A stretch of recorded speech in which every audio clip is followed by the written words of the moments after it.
আসসালামু আলাইকুম। আমি আছি মার্জান কবির। স্বাগত জানাচ্ছি এশিয়া ব্রডকাস্টের এই বিশেষ প্রতিবেদনে।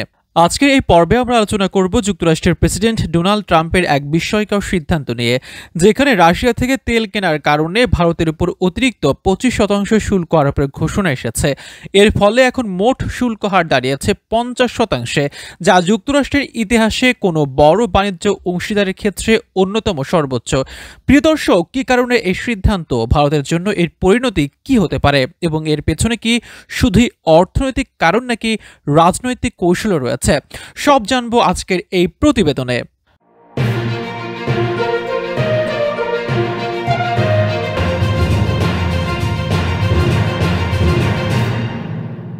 2025 সালের মার্কিন প্রেসিডেন্ট নির্বাচনের বিজয়ের পর ডোনাল্ড ট্রাম্প আবারও হোয়াইট হাউসে ফিরেছেন। আর ফিরে এসেই আন্তর্জাতিক রাজনীতিতে তার আগ্রাসী অবস্থান আবারও দেখা যাচ্ছে। বুধবার 6 আগস্ট হোয়াইট হাউস থেকে জারি করা এক নির্বাহী আদেশে ট্রাম্প বলেন, আমি দেখতে পাচ্ছি যে ভারত সরকার সরাসরি কিংবা পরোক্ষভাবে রাশিয়া থেকে তেল আমদানি করছে। এটি যুক্তরাষ্ট্রের জ্বালানি নিরাপত্তা এবং ভূ রাজনৈতিক স্বার্থের পরিপন্থী। এই আদেশ অনুযায়ী ভারতের আমদানি করা বিভিন্ন পণ্যের উপর আরও 25% অতিরিক্ত শুল্ক বসানো হবে, যা আগামী 21 দিনের মধ্যে কার্যকর হবে। এর ফলে ভারতের উপর মোট শুল্ক হার দাঁড়ালো 50%, যা শুধু অর্থনৈতিক চাপে ফেলবে না, বরং কূটনৈতিক সম্পর্কেও টানাপোড়েন সৃষ্টি করতে পারে। কেন এই শুল্ক? বিশ্ব রাজনীতিতে এই মুহূর্তে সবচেয়ে স্পর্শকাতর ইস্যু হল রাশিয়া ইউক্রেন যুদ্ধ। পশ্চিমা বিশ্বের নেতৃত্বে যুক্তরাষ্ট্র যখন রাশিয়ার বিরুদ্ধে অর্থনৈতিক নিষেধাজ্ঞা আরোপ করে যাচ্ছে, তখন অনেক দেশ, বিশেষ করে ভারত, রাশিয়ার কাছ থেকে তেল কেনা অব্যাহত রেখেছে।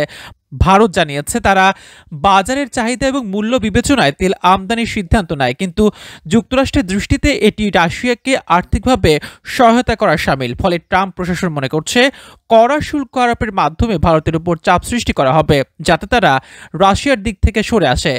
বিশ্লেষকদের মতামত। নিউ ইয়র্ক ইউনিভার্সিটির আন্তর্জাতিক সম্পর্ক বিশেষজ্ঞ ডক্টর এলেনা জর্জ বলেন, এটি শুধু বাণিজ্যিক সিদ্ধান্ত নয়, এটি একটি কৌশলগত চ্যালেঞ্জ। ট্রাম্প আসলে বিশ্বকে বার্তা দিচ্ছেন যে রাশিয়ার সঙ্গে সম্পর্ক রাখলে এর মূল্য দিতে হবে। অনেকে বলছেন ট্রাম্প তার আগের শাসনামলের মতোই আমেরিকা ফার্স্ট নীতিতে ফিরেছেন এবং মিত্রদের ওপরও কড়াকড়ি আরোপ করতে পিছপা হচ্ছেন না।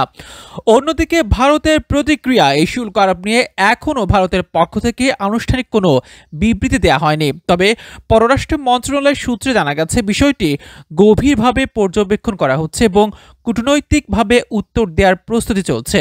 ভারতের অন্যতম বৃহৎ শিল্প সংগঠন ফিকি এর পক্ষ থেকে উদ্বেগ প্রকাশ করে বলা হয়েছে, এই শুল্কের ফলে ভারতীয় রপ্তানি খাত ব্যাপক ক্ষতির মুখে পড়তে পারে। বিশেষ করে টেক্সটাইল, ফার্মাসিউটিক্যালস, চা, স্টিল ও প্রযুক্তি পণ্যের এর প্রভাব পড়বে।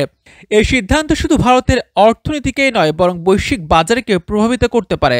বিশেষজ্ঞরা বলছেন, ভারতের উপর এই মাত্রার শুল্ক চাপালে একদিকে ভারতের রপ্তানি খাতে সংকট সৃষ্টি হবে, অন্যদিকে ভারতের সঙ্গে যুক্তরাষ্ট্রের কৌশলগত অংশীদারিত্বেও ফাটল ধরবে। এছাড়াও ইন্দো প্যাসিফিক অঞ্চল, চীনের প্রভাব মোকাবেলায় ভারত ছিল যুক্তরাষ্ট্রের বড় ভরসা, কিন্তু এখন সেই সম্পর্ক যদি দুর্বল হয়ে যায়, তাহলে এশিয়ার রাজনীতিতেও পরিবর্তন আসতে পারে। মধ্যবর্তী নির্বাচনী রাজনীতি কি এর পেছনে? অনেকে মনে করছেন এটি শুধু আন্তর্জাতিক কৌশলের অংশ নয়, বরং ট্রাম্পের অভ্যন্তরীণ রাজনৈতিক কৌশলের প্রতিফলন। ভারতের সঙ্গে কঠোর অবস্থান নিয়ে ট্রাম্প আমেরিকান জনগণের সামনে নিজেকে একজন সাহসী ও নিরপেক্ষ নেতার ভাবমূর্তি গড়ে তুলতে চাইছেন।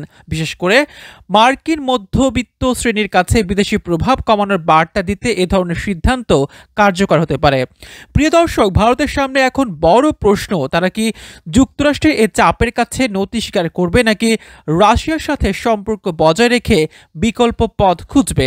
আমরা এশিয়া ব্রডকাস্ট থেকে এই ইস্যুতে আগামীতেও নজর রাখব, আপনাদের সামনে তুলে ধরব সর্বশেষ আপডেট।